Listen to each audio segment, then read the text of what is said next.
We'll give the floor for a start kay DSWD Assistant Secretary Irene Dumlao. She will brief us on the newest assistance program on DSWD, which is Uplift. Sige pa. Apo, magandang umaga po sa ating lahat. Unang-una kami po ay nagpapasalamat sa lahat po ng bumubuo ng Saturday News Forum at binigyan po ang DSWD ng pagkakataon na maipaliwanag po sa ating mga kababayan itong bagong uplift assistance na ipapatupad po o ibabahagi ng DSWD. Again, sa ilalim po ng Executive Order 110, mas pinaigting pa po itong Unified Package for Livelihood, Industry, Food, and Transportation para sa mga vulnerable Filipinos at maprotektahan sila mula nga po sa nagpapatuloy na energy emergency. So again, alinsunod sa kautusan po ng Pangulong Marcos Jr., ang DSWD po ay magbibigay ng agarang tulong para sa mga kababayan natin. 7.5 million households po ang makikinabag dito sa bagong uplift assistance. There are 3 groups na kung saan nga po yung unang pangkat ay binubuo ng 3.5 million households. Ang listahan po ay galing sa list ng Pantawid Pamilyang Pilipino Program at ang Walang Gutom Program. Ulitin ko po, 3.5 million households po yung nasa unang pangkat. Sa second group, meron po tayong 2.5 million households. Nakabilang po dito ay yung mga mahihirap at near poor natin mga kababayan. Mahihirap po but are not included in the Pantawid Pamilyang Pilipino Program and the Walang Gutom Program. And yung mga near poor o yung nandun po sa lumagpas po dun sa poverty threshold but are vulnerable, no? Kung halimbawa magkaroon ng sudden shock, they're vulnerable to slide down to poverty kung wala pong government intervention. So ito pong talaan ng 2.5 million households ay galing po sa 2024 Community-Based Monitoring System ng Philippine Statistics Authority. And ang Group 3 naman po ay binubuo ng 1.5 million households na manggagawa at kanila pong mga pamilya na may mabababang kita na nasa listahan po ng Social Security System. So galing po din to sa 2024 CBMS at binigay natin for cross-matching sa SSS. Ngayon, magkano po ang tatanggapin ng bawat pamilya o household under these 3 groups? Para po sa unang pangkat, mga 4-piece beneficiaries at Walang Gutom Program beneficiaries, makakatanggap po sila ng one-time 2,000 pesos. Yung namang pong Group 2 makakatanggap din ng 2,000 pesos mula Hulyo hanggang Disyembre. At ang third group naman po ay makakatanggap ng 2,000 pesos from July to December. Paano po nila ito matatanggap? Yung mga 4-piece beneficiaries po natin ay matatanggap nila yung kanilang uplift assistance through their existing GCash accounts or Land Bank cash cards. So itatop up na lamang po ito sa kanila pong mga accounts. Magkakaroon na lamang po ng abiso ang ating pong National Program Management Office kung na-top up na ito ng Land Bank sa kanila pong mga accounts. Ulitin ko po, one time lamang po ito. Now, for our Walang Gutom Program beneficiaries na tumatanggap po ng assistance through their electronic benefit transfer cards, but food credit po kasi iyan. So ang gagawin po natin, sa redemption days po nila, starting next week, magkakaroon ng manual payout for this one-time 2,000 pesos uplift assistance. Now, for Group 2, yung kanila namang pong 2,000 uplift assistance, sa unang bigayan, manual po yung distribution. But we will take that opportunity to enroll them sa mga financial service providers na available in the respective areas or sa Land Bank para yung succeeding uplift assistance po nila ay matatanggap na nila through their digital accounts. At para naman po sa ating pong mga kabilang sa Group 3 yung mga employed at kasama sa 2024 CBMS ng PSA, yung pong may 20,000 and below na SSS monthly salary credit at nakapaghulog ng contribution at least once in 2025 or in 2026 at meron pong special disbursement accounts sa SSS, matatanggap po ito through their SSS accounts. So magbibigay na lang po ng abiso si SSS or mag-email or may notification sa kanila pong app to inform them na i-top up na po o na i-credit na sa kanilang disbursement accounts yung pong 2,000 pesos monthly, uplift assistance. So yun po yung latest with respect to the uplift assistance provided by the government to our fellow Filipinos who are vulnerable to the impact of the ongoing energy emergency. Ma'am, pardon my innocence or ignorance.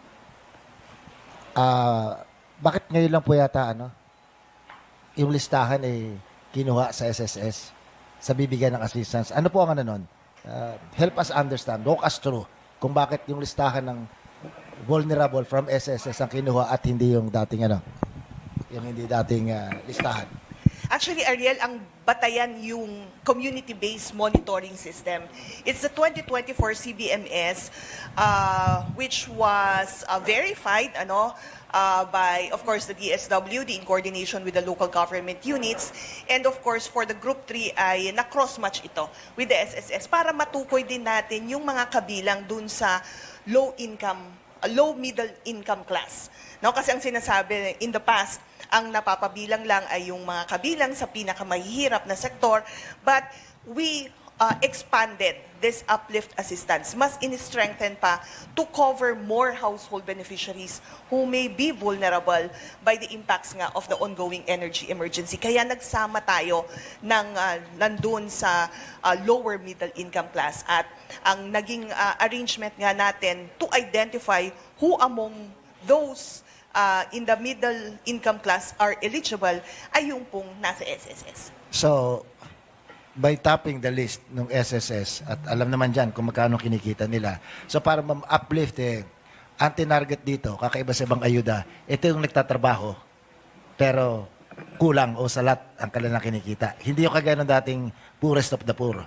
Yes. Actually, Ariel, pati yung dun sa Group 2, sila rin ay kumikita pero hindi sapat yung kanilang kita. And sila po ay hindi kabilang doon sa mga poverty alleviation programs ng ating pong pamahalaan. Kaya makikita nyo na talaga nagkaroon ng horizontal expansion so that we cover more at hindi lang nakafocus doon sa poorest of the poor yung ating pong intervention. So far, meron ba kayong figures ng total assistance given to the poor at present? Ilang billion na since 2022? Meron kayong figures na gano'n? Well, actually meron po tayo, but I don't have it right now. But alam nyo po, kasi magkakaiba yung mga programs and services natin for the poorest of the poor. Like for Pantawid Pamilyang Pilipino program alone, nasa ang annual budget kasi natin dyan every year is parang 50% of the total budget of the DSWD. So that's for 4Ps alone. We also have other programs such as the assistance to individuals in crisis situation na kung saan matutukoy natin who are the poorest of the poor who have availed of the services. And meron din tayong Sustainable Livelihood Program and then Nakalahi Seeds. Kasi take note, these programs really target the poorest of the poor. Gayon din, yung Walang Gutom Program. Yung namang pong mga food poor ang target po noon. At naglalaan talaga tayo ng pondo para po dyan. Because again, ang mandato ng DSWD ay tulungan yung mga pinakamahirap nating pong mga kababayan nang sa gayon, matulungan po sila na maiahon mula po sa kahirapan. Kung sinasabi natin, ASEC, na ang dahilan sa panibagong ayuda na ito ay para tulungan yung mga kababayan natin na to caution yung impact ng energy crisis. Ibig bang sabihin, yung mga unang beneficiaries na nasa transport sector, lahat sila ay kabahagi nitong programang ito? Kasi kung titingnan natin, yung mga drivers ay kabilang dun sa mga households na nasa talaan din, nasa community-based monitoring system. So, yes, it's possible na yung mga na-serve natin na mga drivers will also be served under this expanded uplift assistance because their family members may be members of the 4Ps or the Walang Gutom or are belonging to the near poor or maari rin nakabilang din dun sa talaan ng SSS. Dun sa targeted na mga households yun na yan, ASEC, can you tell us kung saan ang pinakamalaking concentration sa bansa? Saan matatagpuan yung mga beneficiaries natin? Dito sa unang pangkat, ito kasi nakita natin 3.5 yung nga pong target natin at binubuo yan ng mga 4Ps beneficiaries at ng mga Walang Gutom program beneficiaries, yung pong poorest of the poor. Kasi kung titignan natin, nagkaroon actually kami ng pag-aaral, kung titignan natin yung populasyon, talagang yung ang programa ay naka-focus doon po sa poorest of the poor. Kasi kinakailangan na sila yung mas bibigyan natin ng tulong. Sila kasi yung nasa level na ng kahirapan. At kapag nagkaroon ng adverse shock, lalo pang may exacerbate or lalong lalala yung kanilang sitwasyon. Kaya sila po yung ating talagang yung attention natin o yung focus po natin ay nasa kanila. And of course, as we look at the yung income deciles, makikita mo na habang nagpo-progress yan ay nakikita mo yung ibang sektor naman ay hindi malaki yung impact nung energy emergency sa kanila compared to those belonging to the poor sector. 37 million Filipinos.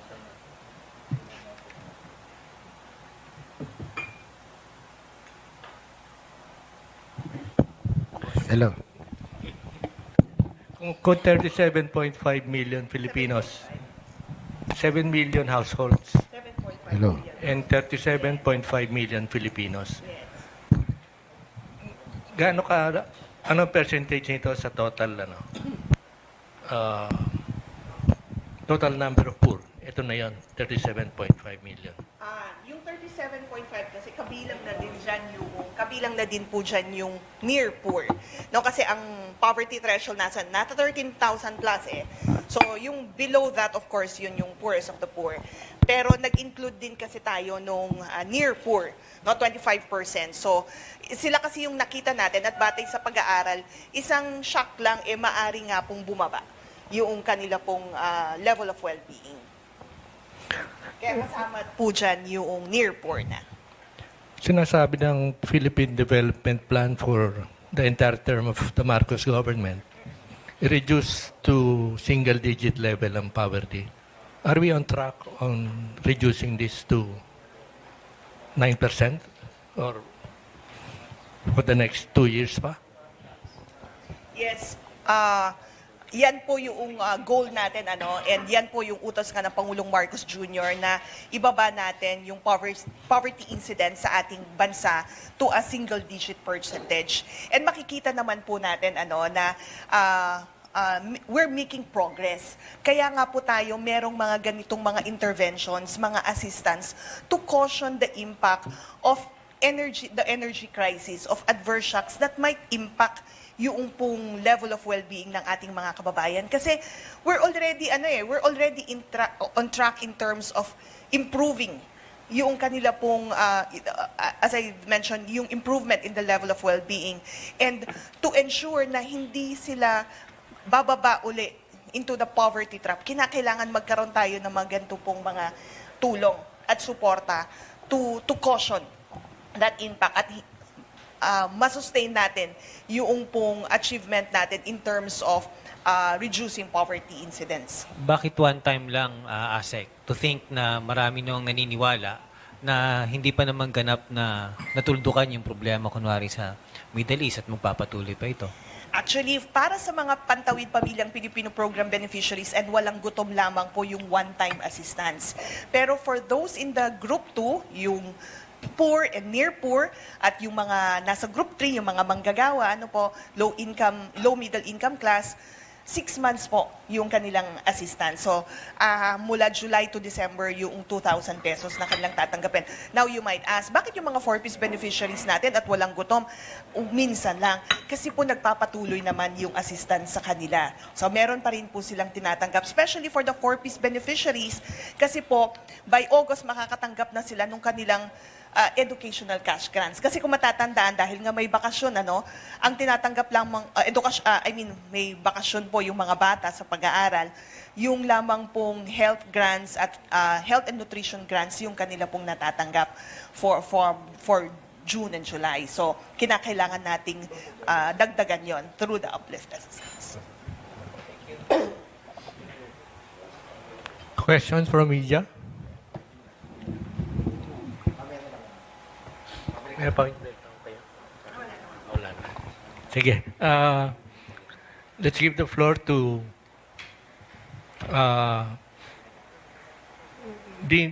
Dr. Gary Dionisio of the College of St. Benilde Government and Diplomacy Department at miyembro ng o co-convener yata ng Bantay Senado and Team Pinas.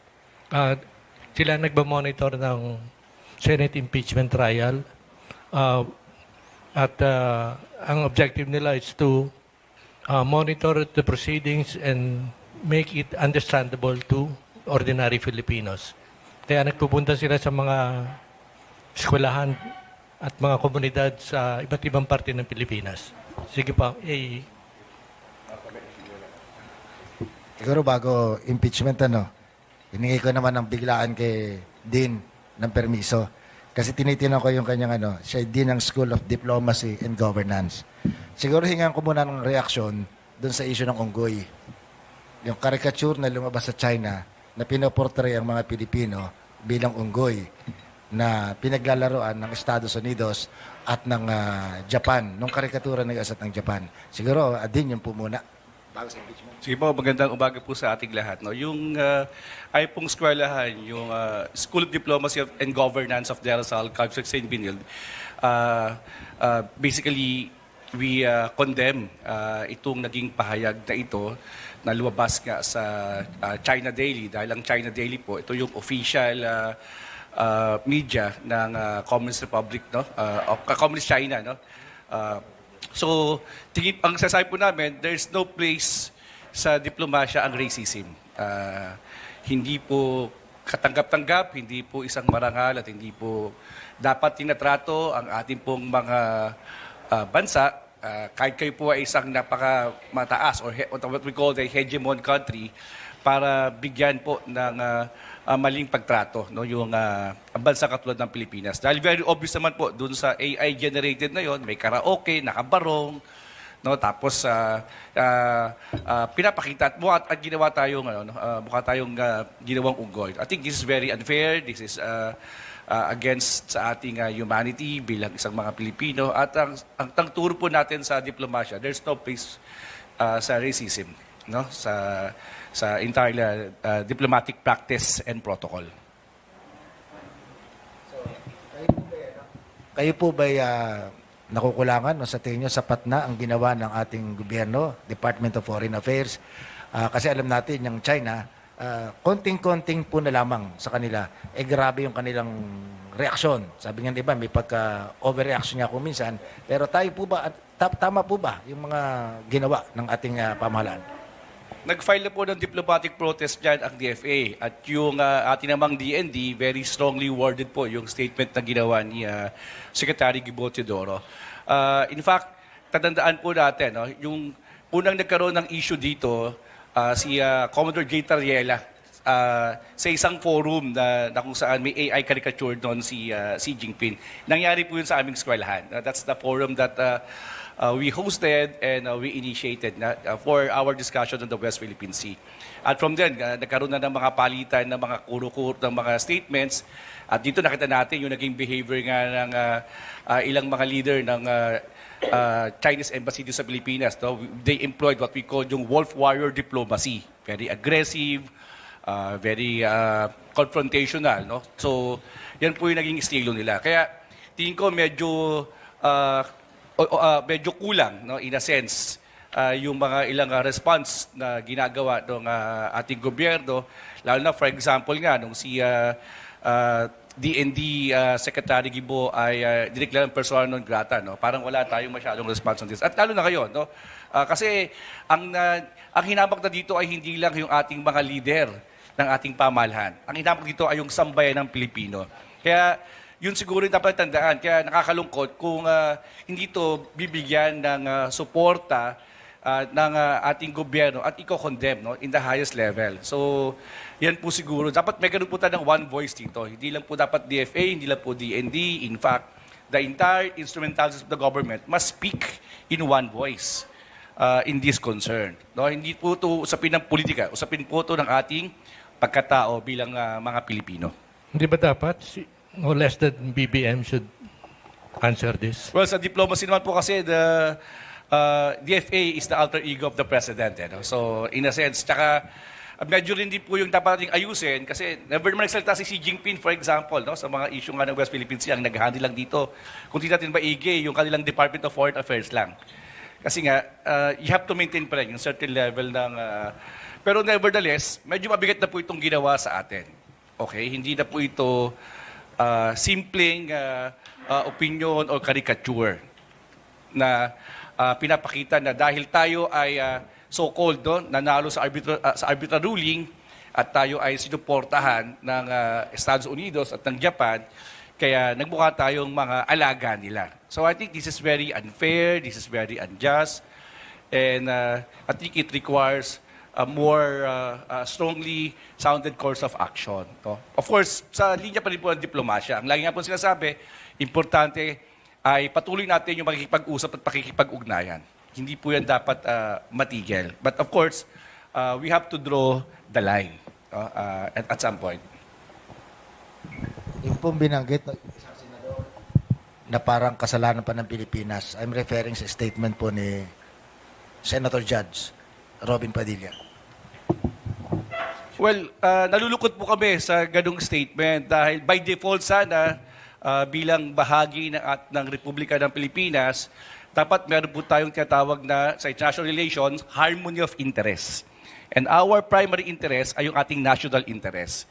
National interest po natin na protektahan po ang ating bansa, national interest po natin na protektahan ang ating soberenya, national interest po natin na protektahan ang bawat Pilipino saan mang dako ng ating bansa. So kung meron kang statement against this, so you are in a sense promoting a contrary position against our national interests. So, yan po ay nakakalungkot at nakakabahala kung mas kakampihan po natin ay ibang mga bansa. No? Kensa dun sa interest po natin, no? Dito sa usaping ito.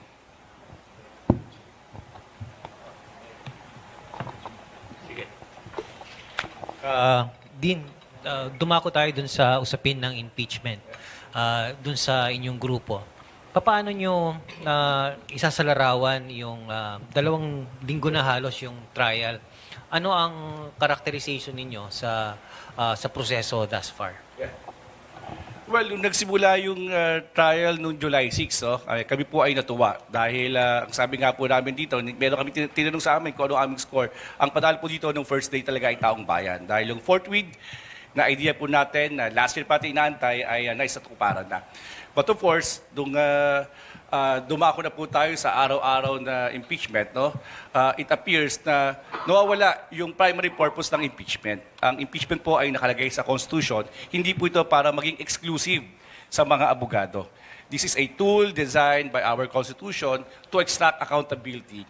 At maliwanag dun sa ating Constitution na yung 2 public elected sa ating bansa, yung President at Vice President, ay dapat isalang sa impeachment.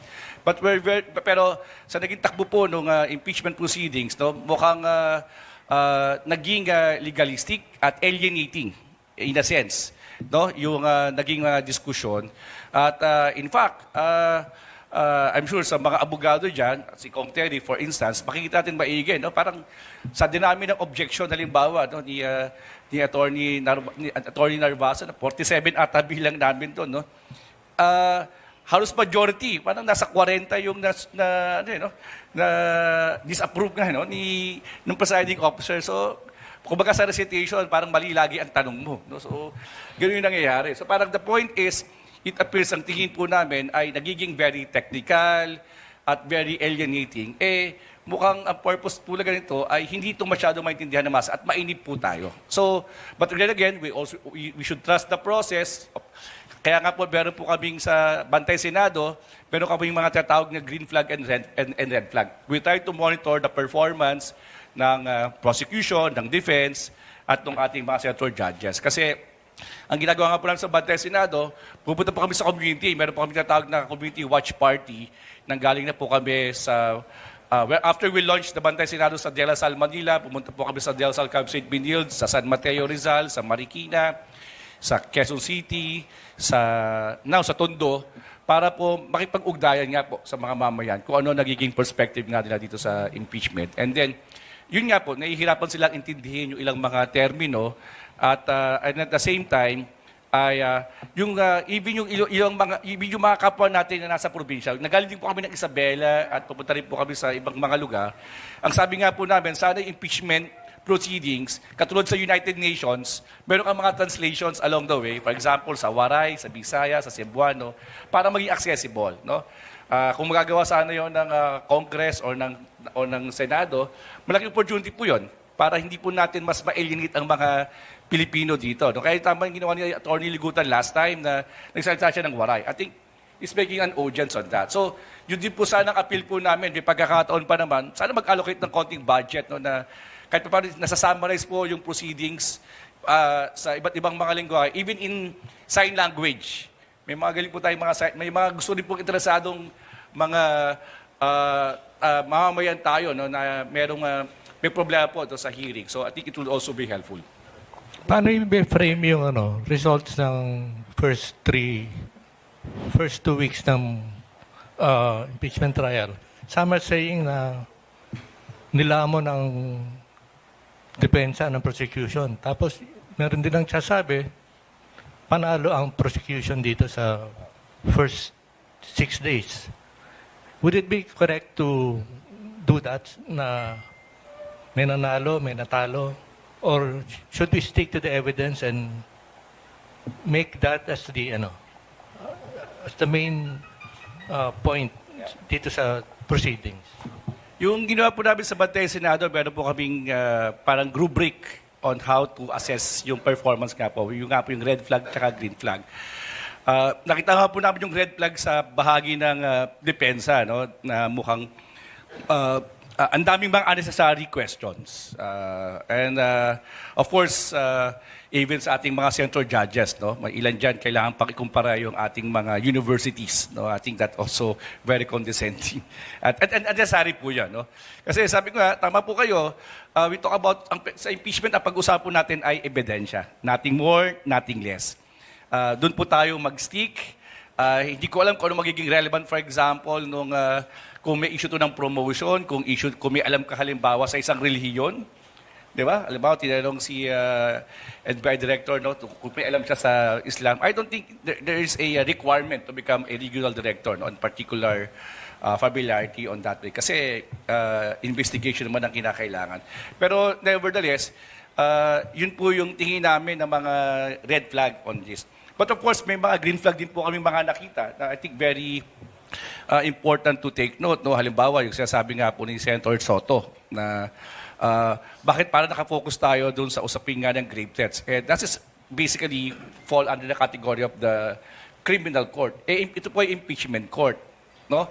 So, tandaan natin, ang usapin dito ay betrayal of public trust at ang tanong ay kung fit pa ba yung ating Vice Presidente na mamuno sa kanyang kasalukuyang posisyon. So, yan po yung mga, tingin namin mga green flag na simplihan natin para mas madaling pong maunawaan beyond the objection, beyond your honor, and beyond noted na procedure po na nakita po ng mga taong bayan dito sa kasalukuyang impeachment proceedings.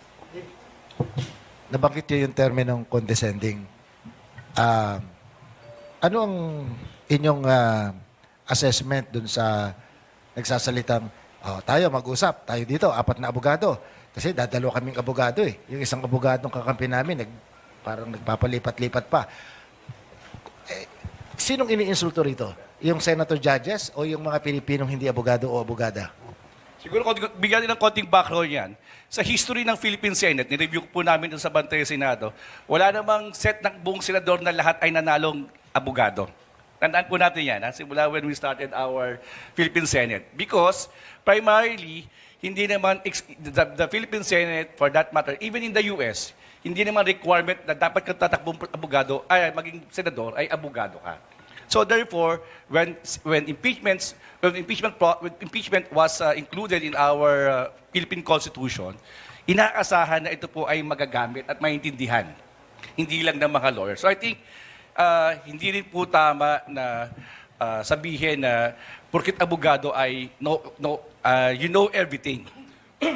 So I think that also very alienating. Ang term ko doon, alienating po, hindi lang po sa mga kapwa nila senador na hindi abogado, and at the same time, sa mga mamamayang Pilipino, dahil ilan ba ang populasyon natin, 170, ilan ba ang lawyers? Ilan ba ang nakapasa ng ating abogasya? No? At hindi rin porkit ikaw ay nakapasa ng first time, ay ikaw ay magaling. No? Believe me, marami akong mga estudyante for my 23 years of teaching. Nagugulat ako paano naging abogado to eh. Kasi madalas nakikita ko tumatambay sa Greenbelt, nakikipag-inuman doon. No? Pero pumasa. So I mean, this is something that we need to also recognize this information. No? Hindi po exclusive ang impeachment process. Ang layunin ng impeachment ay para lamang sa ating mga nasa legal profession. Siguro pwede mong sagutin yung question na should the presiding officer who is he should be more forthright and resolute in anuhin sa yung limbawa sila pro-Duterte senators are allowed to interrogate yung mga witnesses? Well, ang opinion po namin sa Bantay Senado, yung ating pong presiding officer ay hindi naman superior sa mga senator judges. They are collegial body at tawag dito, ano ang tawag doon in parliamentary procedure, na among equals din po sila. No? Primus inter pares din po ang ating hindi po to superior. So, yun lang po ang nakakalungkot, kasi parang hindi mo pwedeng sabihin sa judge na out of order ka, kasi it's very also condescending din on the part din naman ng presiding judges. No? Pero ang sasabi nga po namin diyan sa ating po mga senator judges, isa po itong very historical at compelling na bahagi po ng ating kasaysayan. So, I'm sure they can afford to hire better lawyers and a good legal staff to provide them with the necessary information that in accordance to law para may pong gumapay po sa kanila. Hindi ko sinasabi na, again, hindi at kung tutusin nga, in the first place, hindi nga po talaga dapat very legalistic in a sense. Kasi gusto natin malaman naman ng ebidensya at kung hindi naman ito isang criminal court, paano ba ang threshold, for example nga, ng magiging basis ng decision dito, no? Dapat ba ito ay beyond reasonable doubt or medyo substantive doubt lang, di ba? So doubt lang ang magiging natin, no? Magiging base. So from that reason, I'm sure ordinary mamayan ay kayang matukoy naman ito. So much more pa yung ating mga butihing senator judges. Bago tayo tumungo kay Congressman Terry, kanina, Doc, you made mention of the word performance. Napansin namin, karamihan ng miyembro ng Bantay Senado ay nanggaling sa akademya. Are we to expect in the coming days na bibigyan nyo ng grado lahat ng mga actors dito sa proceedings na ito? At gaya sa paaralan, hindi ba? Hindi naman ang binibigyan lang grado yung nag-excel o yung matatalino. Maging yung bobo, binibigyan nyo din ng marka. May expect ba namin ito from your group? Katulad nga kung binagit namin kanina, yung Bantay Senado po ay binabantayan yung almost everyday. Sa aming pong Facebook page, meron po kaming everyday summary. May mga reaction po yung aming mga community members. Every time na meron po kaming mga community watch party. Hindi ko lang ng Tagalog ng community watch party. Medyo Gen Z lang kasi. No? Pero kasi parang ano yun, manonood ka lang kasi talaga naman ng mga bantay. Tapos meron mga explanation po kami. So, meron po kaming ginagamit nga po na matrix, na matrix para po mabigyan po nga ng grado itong at lahat po ng ating mga actors, from central judges, prosecution, witness at yung depensa. So we'll be expecting po na katulad po sa mga sa Senado, meron po tayong midterm grades and final grade. So yun po yung mga ginagawa po namin. At everyday, parang may mga quiz din kami everyday yung mga performance nga po. Pinupost po namin yung naging performance din nga po nung lahat ng mga stakeholders na nangyari dyan sa impeachment. Sige, let's have Congressman Ridon give his assessment ng first 2 weeks ng trial. Magandang umaga po sa ating lahat. Siguro bago ang lahat, yung pong mga pinakamahalaga sa araw po na ito, yung mangyayari sa darating pong Lunes. No? Ito po yung karagdagang mga tanong sa mga magkabilang panig sa depensa at sa prosekusyon patungkol doon sa kanilang posisyon sa pagsabpina ng bank accounts, AMLC documents at BIR records ng mag-asawang Duterte Carpio. Pero very important ho na maglinaw kasi mula nung umpisang-umpisa hanggang sa punto pong ito, ang posisyon ng depensa ay this is a mere fishing expedition. Ang totoo, wala kang fishing expedition kung balyena yung nahanap. Kasi ang pinag-uusapan ho natin dito, hindi naman ho barya-baryang pere. Ang pinag-uusapan ho natin dito, 6.7 billion in total transactions over the course of 20 years. Ang pinag-uusapan ho natin dito, 4.4 billion in inflows into the bank accounts of the Duterte Carpio couple over the course of 20 years. So malalaking pera po yung pinag-uusapan natin na hindi ho ma-imagine ng ating pong mga kababayan paano po ito nangyari. So mahirap po na ang posisyon ay hindi pwede pag-usapan yung pong mga dokumento bago yung 2022. Bago yung termino ng atin pong pangalawang Pangulo, dahil kailangan natin magkaroon ng baseline noong pong pagsukat ng kayamanan ng atin pong pangalawang Pangulo. Ang sinasabi ho nila, 88.5 million po ang kanyang net worth anong pong 2024. So mahalaga po na mabuo ho natin yung kabuang litrato mula po nung nag-umpisa siya bilang Vice Mayor sa Davao City, naging Mayor at naging Vice President. Kasi hindi ho tayo pwede magkaroon ng credible na pagtingin sa unexplained wealth or sa explainable wealth ng atin pong pangalawang Pangulo or ng sino mang impeachable official kung ang pagbabatayan lang po natin ay yung pong kasalukuyang mga taon ng termino ng isang impeachable official. So, mataas po yung pag-asa ho namin na makukumbinsi ho namin ang korte sa darating pong Lunes na ito. Doon po sa batayan kung bakit po kailangang isabpina ang lahat po ng mga dokumento. Buuin lang ho natin, yung pong bank accounts, wala ho dapat debate doon po sa pagsabpina ng mga bank accounts. Ito po ay very clear exceptions sa bank secrecy law.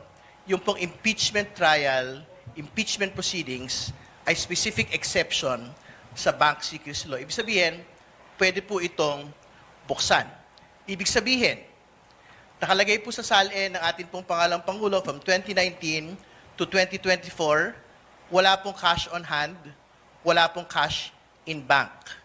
So in the event that the bank accounts are opened within the periods of 2019 to 2024 at meron pong pera, kahit piso, doon po sa mga bank accounts po na ito, malinaw po ito na pagsisinungaling sa kanya pong SALN, malinaw po ito na SALN violation, malinaw po ito na impeachable offense, betrayal of public trust, sapagkat ito po mismo yung itsura nung pong conviction ni Chief Justice Renato Corona noon pong 2012, kung saan marami pong mga detalye sa kanya pong salin ay hindi po nailahad doon. Bank accounts pa lang po yun. Pero sa AMLC at sa BIR, kahit po yun ay pwede hong buksan ng atin pong Senate Impeachment Court. Ang pinagbabatayan po, halimbawa ng objection sa AMLC, meron daw pong confidentiality dito po sa mga AMLC documents. Pero kailangan po natin maglinaw. Yung pinapakita ho nilang provision doon, meron kasunod hong provision doon ng information exchange doon po sa mga iba't ibang mga ahensya. So, hindi po totoo na meron pong absolute confidentiality ng AMLC documents. No, at ang pinagbabatayan naman ho natin dito, hindi po mere ordinary law. Ang pinagbabatayan po ng kapangyarihan to subpoena ng atin pong Senate Impeachment Court ay yung Constitution po mismo. Yung kanila pong kapangyarihan na magsubpoena ng mga dokumento at tao to get to the truth. At ating ko, hindi ho pwedeng sagkaan ito na kahit anuman pong mga confidentiality provisions ng mere ordinary legislation. Ganon din po yung position po namin on BIR documents. No? Ang sinasabi doon, hindi nyo pwedeng buksan yan kasi hindi naman to in aid of legislation. Hindi ba? Yan ang sinasabi nila. So, ibig sabihin, dahil this is an entirely different type of work of the legislature, hindi ho ito pwede buksan. But, alam po ninyo, hindi rin po yung totoo. Again, babalik po tayo doon sa constitutional power ng Senate Impeachment Court na magsubpoena ng mga dokumento to get to the truth. And more importantly, ibig nyo hong sabihin, yung pong mga tax evasion cases sa mga korte ho natin, yung mga tax cases, sa kung ano man hong level ng korte sa buong Pilipinas, not involving impeachable officials, ibig nyo hong sabihin, hindi ho pwedeng buksan yun para silipin ng mga korting ito? Ibig nyo sabihin, kailangan pa ho ng pirma ng Pangulo ng Pilipinas para ho buksan yung mga tax records nung pong mga iniimbestigahan ng mga taxpayers na nag-evade po ng mga taxes na hindi ho impeachable officials ang pinag-uusapan natin. Parang hindi ho ganon yung pong itinadhana ng batas. Kaya nga, on these three types of documents, mayroong malinaw na kapangyarihan ang Senate Impeachment Court at titindigan po namin ito sa darating pong Lunes. So, yun po yung una. Matatapos na rin po yung threats article sa darating pong Martes. Hopefully, kung matapos po yung direct cross ni Director Matibag ng NBI sa araw po na yun, I think basically, bubuin po niya yung pong naging investigasyon po ng NBI on the threats made by the Vice President and whether there exists continuing threats by the Vice President on the President and his family. No? So, may mga binabanggit po kasi, for example, si Attorney Lotok during his testimony na they will have to inquire on yung intelligence division po ng NBI if there exists additional information relating to the threats. No? So, I think it is something that Director Matibag can basically speak on po on Tuesday. So, antahin po natin yung pagsalang po niya sa Martes.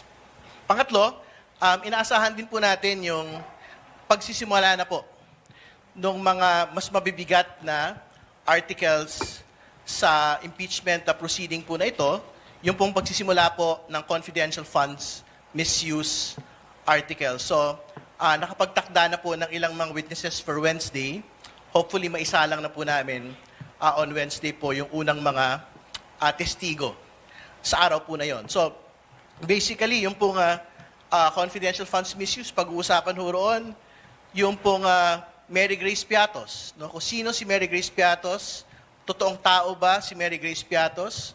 Kung hindi totoong tao si Mary Grace Piatos, sino yung kumuha ng pera na pinirmahan ni Mary Grace Piatos. Pag-uusapan doon yung pong PSA report na wala pong pinanganak, namatay, kinasal na Mary Grace Piatos, Milky Sikuya, at iba pa hong mga pangalan doon po sa listahan ng recipients ng confidential funds ng Office of the Vice President.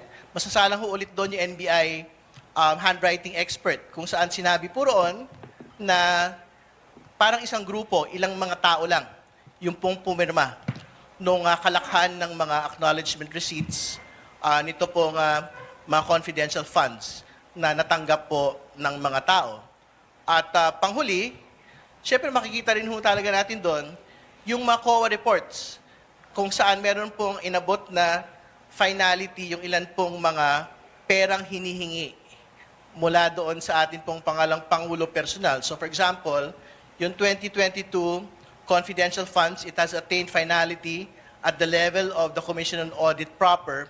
Pinasosoli po ang pangalang Pangulo ng 73 million personal para dito po sa confidential funds misuse ng 2022. At mababanggit din po yung pong 2023 notice of disallowance din po kung saan yung balanse po ng 448 million minus 73 million ay pinapasoli din po sa atin pong pangalawang Pangulo. No? So, yan po yung mga more or less mapag-uusapan na pong detalye nito pong confidential funds misuse. At sa pinakadulo, ang pinag-uusapan ho rito, tama ho ba yung paggamit ng pondo ng bayan sa confidential funds? Betrayal of public trust po ba yung ganito pong tipo ng paggamit ng pondo ng bayan? So, yun po muna.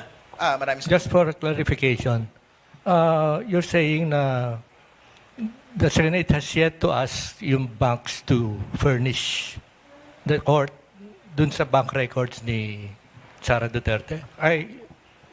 All the while I was assuming na, I was thinking na hawak na ng House impeachment panel yung data. Wala pa. Yeah, we have the bank accounts, the numbers, and the branches, and the banks themselves. No? Pero po, yung subpoena po on the bank accounts and on the bank managers, ayun po yung pending. So, pinagsama po ng Senate Impeachment Court yung disposition dito sa tatlong bagay po na ito. Bank accounts, AMLC records, at BIR documents.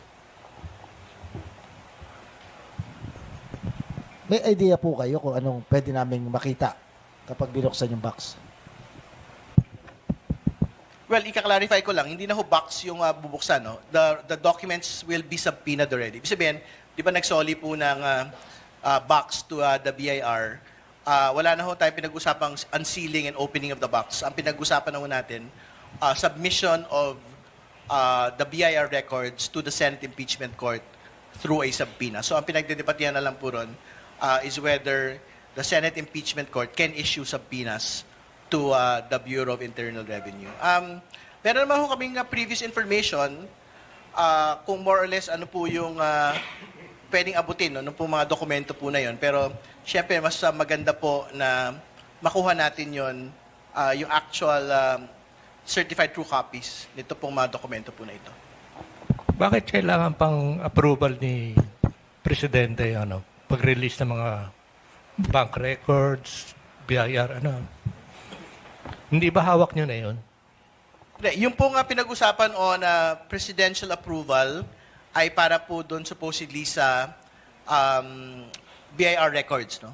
Kasi ganyan daw po yung ginawa doon po sa Corona impeachment trial kung saan it was required to secure a presidential approval for the opening and presentation of the BIR documents of the former Chief Justice. Yun lang naman po. Pero again, ang position naman ho namin, we don't think it is a necessary requirement. But of course, in the event that the Senate Impeachment Court would require whichever party to secure presidential approval, and then we will have to comply with that particular order. Kayo po inaniwalang wala pang wala pang justiciable issue na pwedeng dalhin sa Supreme Court sa legalidad ng subpoena na pwedeng ilabas ng Senado patungkol dun sa kanyang mga tax records? Ang totoo naman, malaya naman po ang kahit sino na magpunta sa Korte Suprema at whichever stage sila po yung mapagpasya doon po sa bagay na ito. But very important po na antayin po natin yung pong magiging pagpapasya ng Senate Impeachment Court on these three questions. Pero syempre, mataas po yung pagtingin ho namin na because this is an exercise of a constitutional power of the Senate Impeachment Court, hopefully the Supreme Court will not stand in the way of this exercise of power. Sa mga pangangatwiran po ng hanay ng depensa, parang lagi silang tumatago doon sa teknikalidad at saka doon sa maliliit na nuances ng ating mga batas. Naalala ko lang po, maring hindi ito nakalagay sa batas, pero nakalagay ito sa mga press releases nung nakalipas na ilang taon. Nung nakalipas 5 taon, 6 na taon. Kung wala namang itinatago, bakit ayaw niyong magpaliwanag? Bakit ayaw niyong pumunta ng presinto? Di ba, naging popular yung ganong phrase o kataga sa panahon nung panunungkulan nung ang apelyido ay kapareho nung nasa sakdal sa ngayon. Well, tama naman po yun. Kaya nga, ang very important ho talagang pag-usapan dito, hindi yung technicalidad eh. Lalo sa isang impeachment proceeding na hindi lang naman po ito legal na proseso, kundi pang-politika at pang-constitutional po na proseso. No? So, ibig sabihin, ang pinakamahalaga ho sa atin, ano ba talaga itsura ng mga dokumento na ito? Diba? Kasi nga, kung wala naman ho talaga tayong itatago dito sa tax documents, AMLC documents, bank accounts, tingin ko yung mas maganda pong course of action ay o di ibuyang-yang na lang po natin ito pong mga dokumento na ito para mapahiya yung posisyon. Kung wala naman ho talagang laman at wala po talagang sustansya, yung pong pagsilip at pagbubukas nito pong mga dokumento po na ito.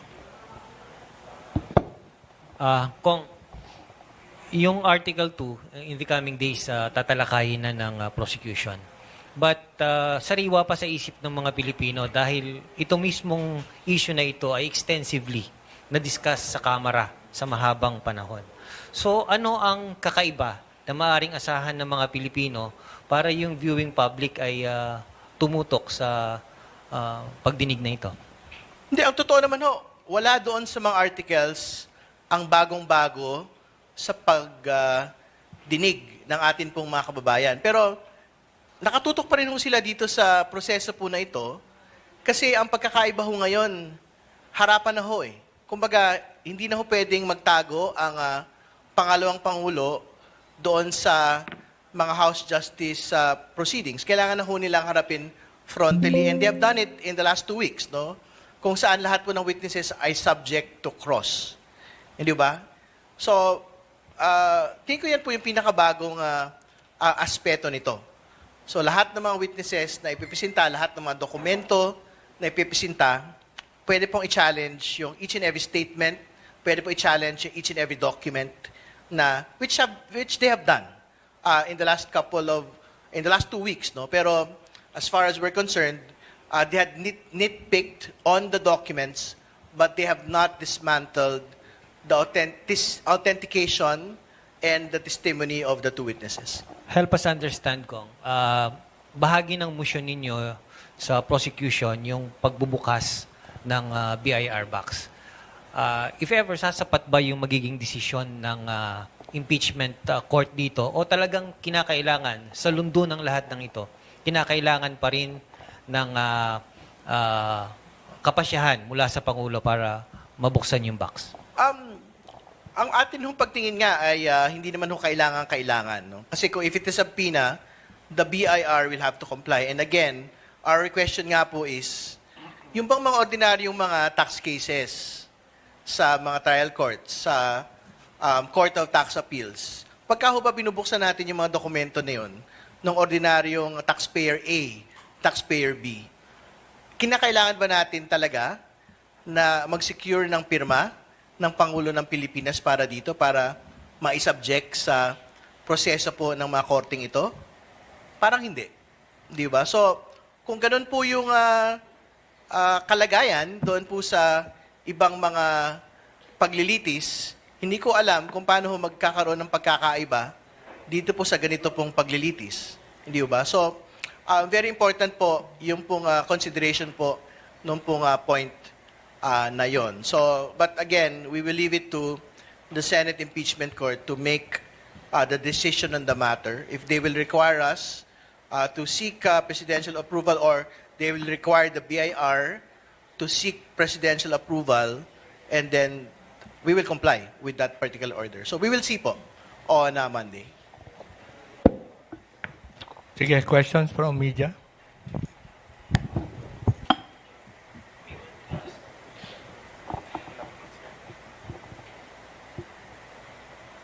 Okay.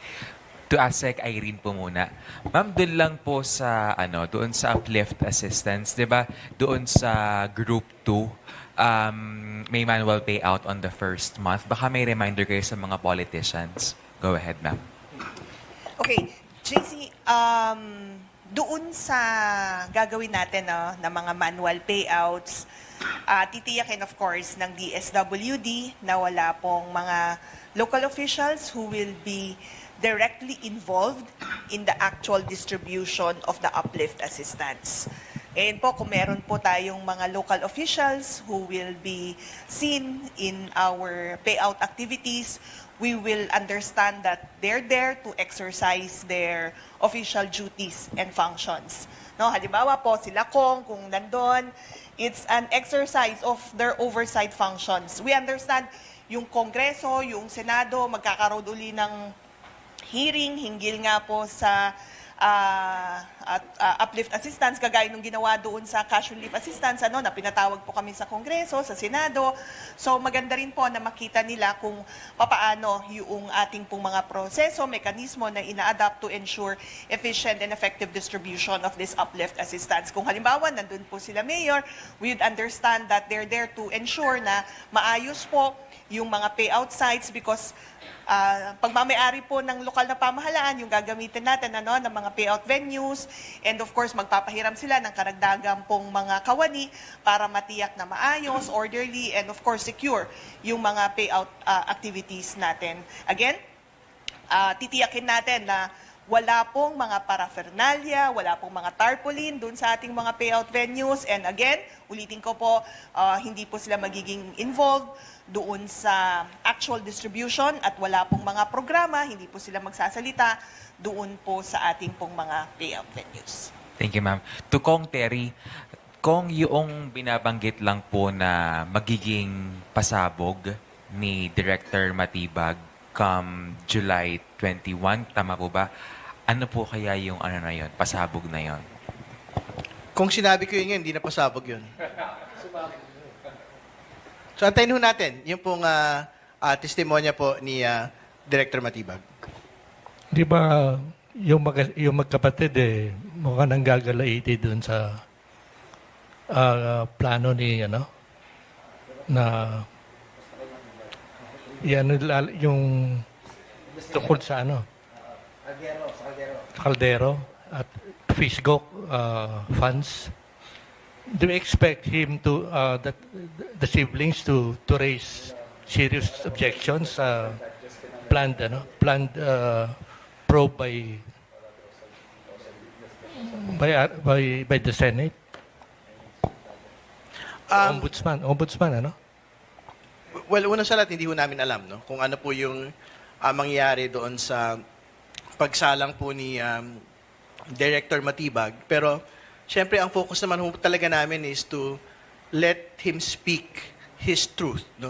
Particularly on yung kabuuan po na komprehensibong investigasyon na ginawa po ng NBI. Kasi, ang narinig lang naman po natin, yung Cybercrime Division, sina Agent Kalilong, tsaka si Attorney Lotok, yung kaya pong iambag kasi ni Director Matibag dito ay yung pong iba pang mga opisina, kung ano yung mga ginawa nila na dagdag na mga investigasyon sa pagbabanta ng pangalawang Pangulo. Pero as to kung ano yung gagawin ng mga senator judges on extraneous matters not related to the impeachment, we leave it to them. Kasi meron naman din ho silang karapatan na mag-raise po ng iba't iba pa hong mga usapin dito po sa amin pong mapagdinig. Hello po, magandang umaga. Kay Kong Terry po. No, baka na-discuss nyo na rin to in the past, pero gusto ko lang ulit malinawan na ano sa tingin ninyo yung epekto ng pag-drop ninyo ng mga witnesses and seemingly pinapabilis natin. No? Ayaw nating tumagal masyado yung impeachment trial. Well, yung pong main consideration ay yung kasapatan na po ng ebidensya na naisalang. No? So, ibig sabihin, kung tingin ho namin ay pasok na po yung pagpapakita noong pong pagbabanta ng atin pong pangalawang Pangulo through the video authentication ni Agent Kalilong at yung kabuuan pong investigasyon na ginawa po ng Cybercrime Division, tingin ko hindi na kailangan magsalang pa ng mga dagdag pong mga testigo. No? So, yung pong kay Director Matibag is basically pagbubuo na lang po ng NBI investigation as an entire agency. Yun po yung una, no? Yung pagkasapat ng ebidensya to prove the allegations in the article. Pero pangalawa, syempre, may consideration din ho tayo doon sa haba rin po ng paglilitis. No? So, in as much as gusto ho namin talagang maisalang lahat, no? Pero kung tingin naman ho namin ay okay na, sapat na, wala naman ho nagbabawal na bawasan po yung trial date. So, ibig sabihin, meron pong, I think, at least around 6 witnesses po na hindi na po pinatuloy, no? For the threats article. So, ang pinag-usapan ho natin dito, more or less, baka mga 3 hanggang 4 na linggo. Yung pong natipid ho nating mga araw. Kasi kung halimbawa, nakita ho natin in the previous proceedings, more or less 1.5 to 2 days yung pong ginugugol para sa mga witnesses po na ito. So kung 6 po yung pinag-uusapan natin, 4 na linggo kung the entire length of direct and cross yung pong pinag-uusapan dito. So malaking bagay na ho yun para sa amin. Kasi nga, on the 3rd week, next article na po yung pinag-uusapan ho natin by Wednesday. Si Ms. Zulaika Lopez, kailan po natin siya na-expect na magsasalita? Because I believe na witness din siya sa ibang article, right? Ganon din naman ho yung ano ho namin dito, pagtitiyak ho namin dito. Ano? So, depende pa rin ho yan doon sa day-to-day na takbo at itsura po ng presentation of evidence. So, nakalista pa rin ho siya doon sa ibang mga articles of impeachment. But ang totoo, may karapatan din ho magsalang yung depensa when their turn comes. So, hindi rin naman ho totoo na hindi na ho maisasalang si Ms. Lopez at any time during the impeachment proceeding. So if the defense deems it proper na isalang ho siya on whichever article, whether on threats or confidential funds misuse, sila po yung mapagpasya doon po sa bagay po na yun.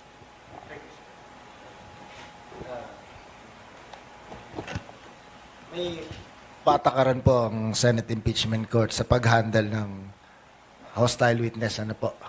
Kanina may nagko-comment si din paano kaya yung hostile judges? Pwede ba kahit closure? Nasa prosecution si Congressman Terry, hindi na lang tatanungin. Kaya na lang din, tatanungin ko. Pwede bang din ang closure? Kasi pagka tinitinan yung haba ng pagkasalita, may isa o dalawang isang senador na nalilisik ang mata, tapos yung isa naman ay hinihingal. Parang mas mahaba pa yung kanilang pagkasalita kumpara sa totality nung nagsalita yung mga witnesses. Ako dito natin makikita yung responsibility ng ating presiding officer. Kasi, di ba, based dun sa rule and protocols, dapat may 2 minutes ka lang talaga na binigay. So sana yun ay ma-observe.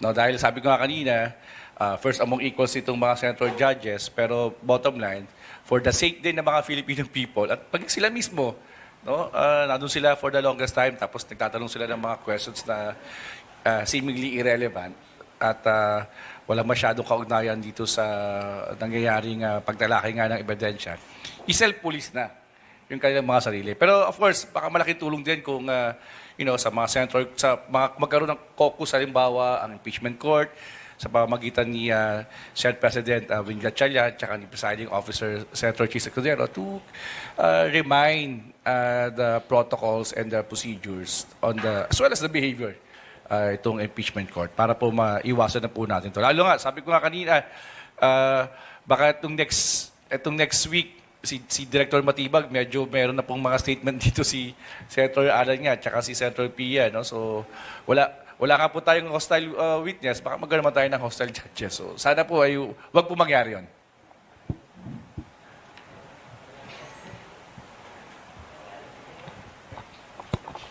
Isang political analyst, sinasabi niya na si Senator Win Gatchalian has been severely weakened by just standing beside, or sitting beside the presiding justice. Ano tingin niyo, Professor? Should he take a more assertive role dito sa halimbawa, remind the two siblings to tone down their pro-Duterte bias or May magiging po observasyon in terms of optics, kasi nga marami ng mga lumalabas na memes. In fact, inadmit din mismo si Senator Win, medyo nasaktan siya dun sa mga memes na lumalabas. Tukol nga dun sa nagiging role niya dito sa impeachment. Pero sabi ko nga, ako naniniwala nga po yung impeachment court nga po, hindi po ito isang normal court. So, in a sense, maaari po talagang mag-assert din talaga ang ating Senate President at mag-lead din po talaga ng mga discussions, without necessarily become condescending at mukha namang sinasapawan din yan yung presiding officer, kasi maliwag naman po sabi ng Constitution, hindi naman po talaga bawal ang pag-appoint ng presiding officer in the event na hindi naman presidente ng bansa ang nakasalang sa impeachment court. But nevertheless, ang sabi ko nga po, meron po tayong natawag ng mga Senator Caucus at hopefully ay among themselves po ay pag-usapan din po talaga ito at irmay. At tingnan nga rin po kung magkakaroon ng mga violative acts in the future. Tingnan ko, kasi internal rules po ito ng impeachment court. Hindi ko po nabasa pa doon kung ano yung pwedeng magiging conduct, for example, kung may mga unbecoming tayong mga Senator judges. In the principle nga na ito ay primus inter pares din in a sense yung impeachment court. Pero siguro nga po, statesman naman po yung ating Senate President. I'm sure pag-usapan po maigi yung kanya pong mga kasama sa Senado na mas maging maayos po. at least remind them na dapat hindi sila Tama po pro yan. or anti Oo. Kasi tandaan po natin, meron pong sinumpaan na nag-take po ng oath itong po ating mga senator judges. At ito po yung sasabi namin sa Bantay Senado. Kaya in a sense, umaasa pa rin po kami na magiging impartial po sila. Kasi when they took an office, basically, nadidissolve po dapat ng kanilang mga affiliation in any political personalities and groups. So yung kanilang umbilical cord, dun sa kanilang halimbawang preferred political parties or individuals, sana po kinakat po nila yan. At yan po yung kasi may bihira lang to na mangyari, na ikaw ay magiging senator judge, no? Unlike in other countries, kasi meron tinatawag tayong mga constitutional court na talagang exclusive, sila yung nag-hear ng ganitong mga kaso. Sa atin kasi nga, meron kang legislative function at the same time, base sa ating constitution, meron kang may judiciary function ka din na medyo hybrid in a sense. Kasi nga, hindi mo naman taga-primary trabaho to. So, we are hoping that papasok na po tayo sa tawag ito, third week, no? Magiging parang episode, episode 7, no? Sa Monday. Inaabangan po kasi parang nagiging telenovela. I'm sure, baka lang ang maging interest kasi ay ma-promote na impeachment fatigue. Ito yung binabot din kanina, no? ng ating butihing member ng prosecution. Baka umabot tayo sa ganyang pagkakataon. So we are hoping na wag din po umabot sa ganyan. Yung salig ng depensa, 32 million ang bumoto kay VP Sara. Tapos, ikunay ko lang, yung survey ng SWS kamakailan, medyo mataas ang rating ni Vice President Sara Duterte. Ang tanong ko po sa inyo, naiintindihan kayo ng tao kasi sabi ng survey din 80% ng mga Pilipino gusto na matuloy yung impeachment trial. So, nauunawaan ba sa tingin niyo ng mga Pilipino kung ano ang pinag-uusapang issue talaga dito sa impeachment? May pinaniniwalaan na ba sila? At siguro, kaugnay na tanong ko na rin, Anong epekto nito sa mga senator judges, lalo na yung kakandidato sa 2028? Una yung 32 million. In fact, tama naman po yan. On record yan. Pero pag kinumpara mo halimbawa yan, ilan ba ang mga bumoto sa impeachment? At ilan po ang populasyon ng mga distritong iyon? Pag kinumpara po yan, parang nasa 58 million po yun sa lahat ng mga bilang ng mga kongresista na bumoto. So, medyo, pag yun po ang magiging batayan natin, mas madami yung basically for impeachment.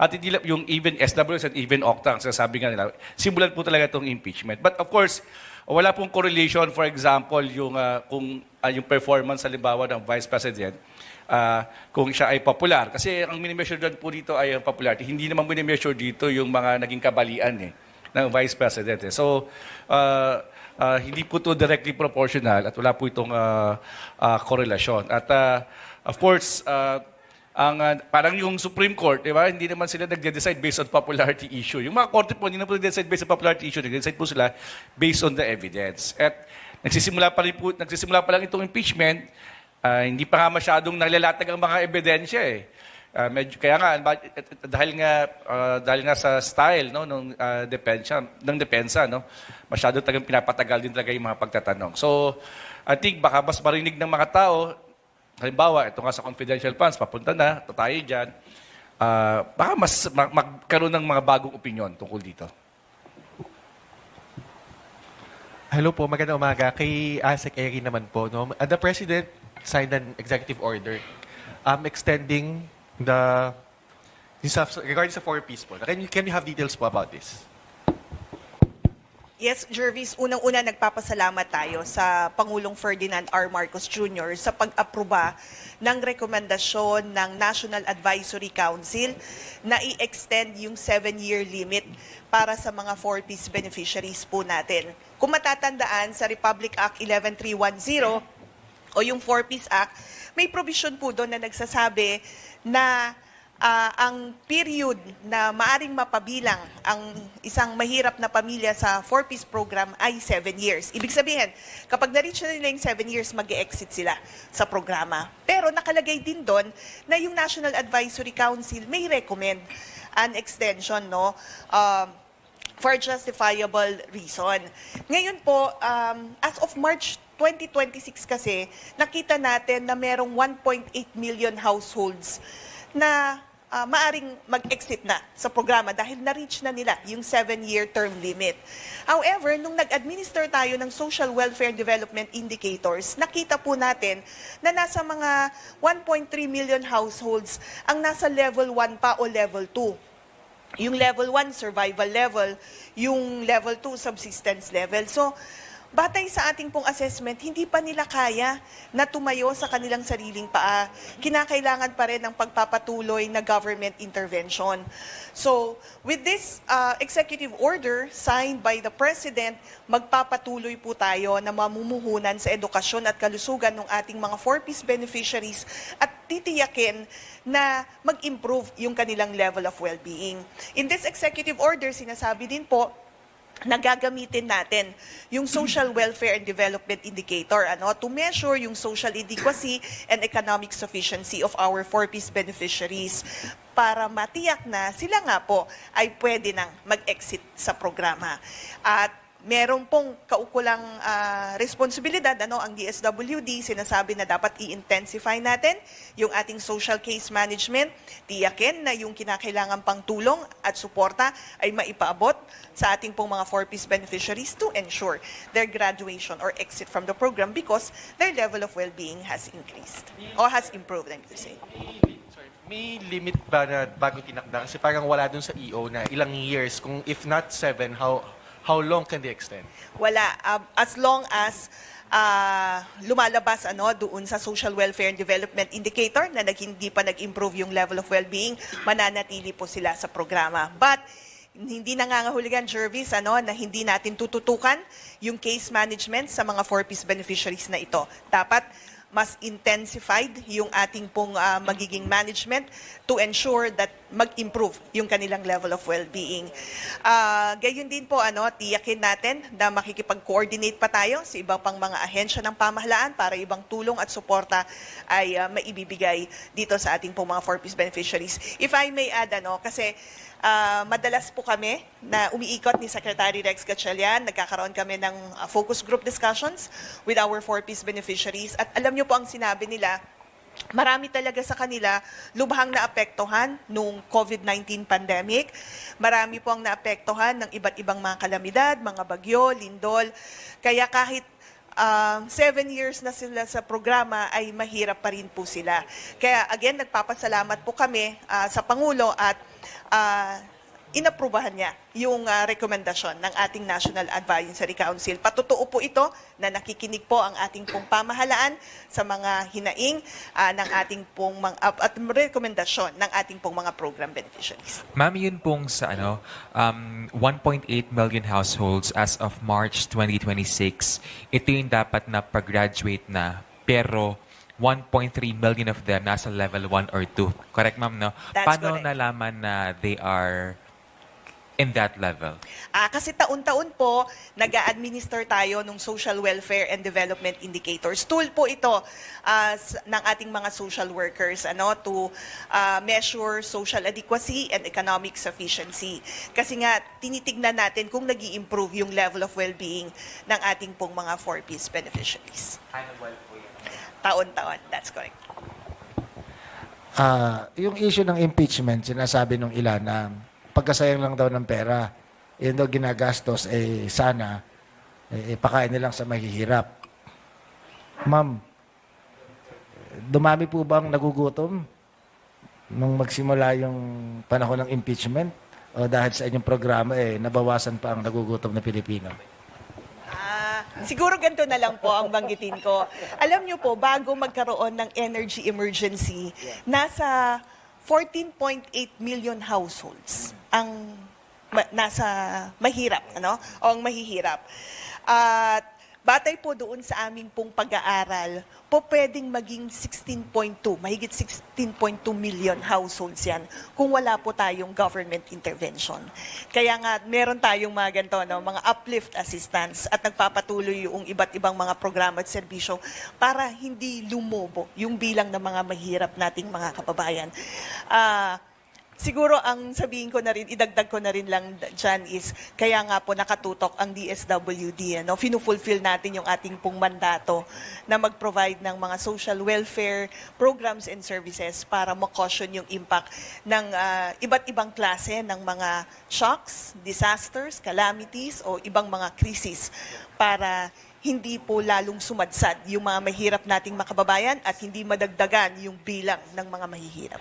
Ma'am, naalala ko kasi nung mga dekada 90, nung mga 1990s, pag tumaas ng piso, di pala piso, 50 centimos bawat litro ng gasolina o ng diesel, nagrarally na yung marami. Kasi nagugutom na raw sila. Ito, hindi 50 centimos ang itinaas. 50 pesos, mabot pa nga ng 150. Kaya wala tayong nakitang malawakang rally. So ma'am, yun ba yung nakikita nyo na na-solve o napalambot na problema ng intervention ng DSWD? Actually, nakita natin yan, di ba? Nung mga nakaraang buwan, nag-implement tayo ng cash relief assistance. Nakita nyo po, parang nag-serve rin kasi yan as an economic stimuli. So, nagpatuloy yung ating pong mga tsuper sa pagmamaneho. May mga nasasakyan po, yung ating pong riding public. Nakakapunta po sila sa kanila pong mga trabaho dahil nga po sa ganitong mga intervention. So, somehow, nakaka-caution yung impact. And of course, it keeps the market alive. And siyempre, may ripple effect yan. So, nag-i-improve or nagbe-benefit not only yung mga mahirap nating kababayan, but the country in general. Ma'am, out of 112 million Filipinos, may number po kayo kung ilan dito yung tumanggap ng ayuda sa gobyerno? Sa DSWD na lang muna, na ayuda. Huwag na muna yung sa ibang departamento. Yeah, actually, marami. Kasi gaya ng nabanggit ko, iba-ibang mga programs and services yung ating pong ini-implement. Meron kang social welfare programs and services, meron kang developmental programs. Again, all of these are targeted for the poor. Kasama rin, of course, yung mga non-poor, like for AICS, meron din ng mga non-poor dyan na nasaservisyohan natin. I just don't have the specific data right now, but yes, we have a lot of Filipinos who have been served in various programs and services of the government. Yung DepEd, merong tungkol sa... sige. Siguro gusto ko rin decisively sagutin yung binabanggit kanina na sana binigay na lang sa iba yung pondo na ginagamit to sa impeachment. Para may sinasabi doon na hinahanap nyo 125 million tapos ganito yung ginagastos ninyo para sa impeachment proceedings. No? Una sa lahat, again, constitutional pong proseso ito. Kumbaga, in the same manner na pinapondohan ho natin yung pagkakaroon ng mga committee meetings, plenary sessions ng Kongreso at Senado, ganun din po yun. Yung pong dahilan bakit ho pinopondohan po ng bayan yung ganito pong mga gawain at gampanin. Yun yung unang punto. Pangalawa, wala naman ho dagdag na pondo na ginagamit dito po sa paggugol ho ng trabaho para sa impeachment proceedings, whether ng Kongreso at Senado. Yung pa rin naman ho yun. Kumbaga, hindi ho humihingi ng dagdag na pondo mula sa kabangbayan para ho magkaroon ng impeachment proceedings. No? Ang totoo, misleading nga ho yung binabanggit na milyon-milyon per day na ginagastos ho para sa impeachment kasi ang totoo naman ho, halimbawa, kung may nadadagdag lang ho gastos dun, yung ilaw ho ng plenary session, pagka ho merong impeachment trial na nagaganap. Kasi ang totoo naman, kung aircon lang ho yung pinag-usapan natin doon, kahit naman meron pong, kahit wala pong impeachment trial, gumugugol pa rin ho, nakabukas pa rin yung aircon doon ho sa Senado kasi centralized ho yung aircon doon. Hindi ba?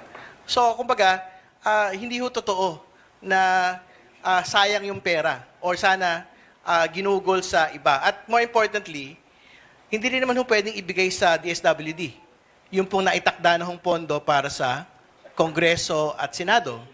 Hindi ba? Kasi ang sinasabi na sana binigay nyo lang sa mga may hirap yung pong pondo na yon.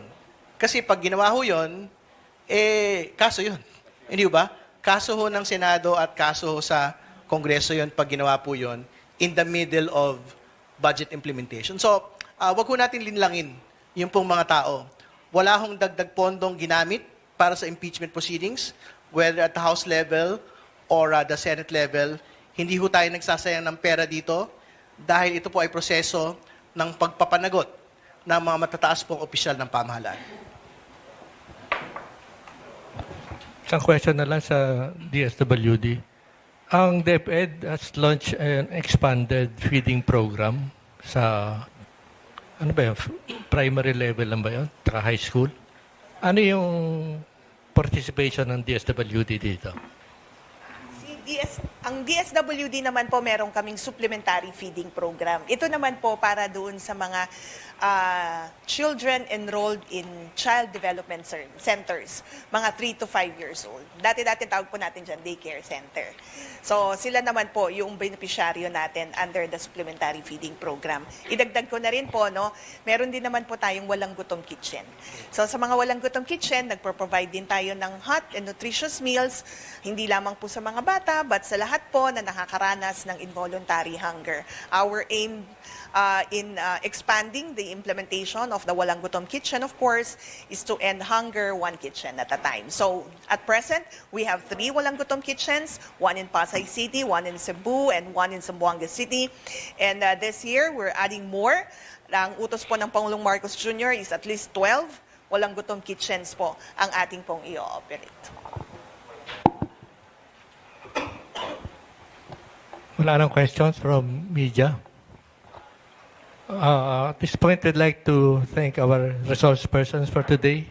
DSWD Assistant Secretary Irene Dumlao, Dr. Gary Dionisio of the College of St. Benilde School of Government and Diplomacy, at si Bicol Sarao Representative Terry Redon sa inyong pagkapaliwanag sa mga issues natin today. Maraming salamat sa inyo at maraming salamat din sa media na patuloy na nagko-cover sa atin.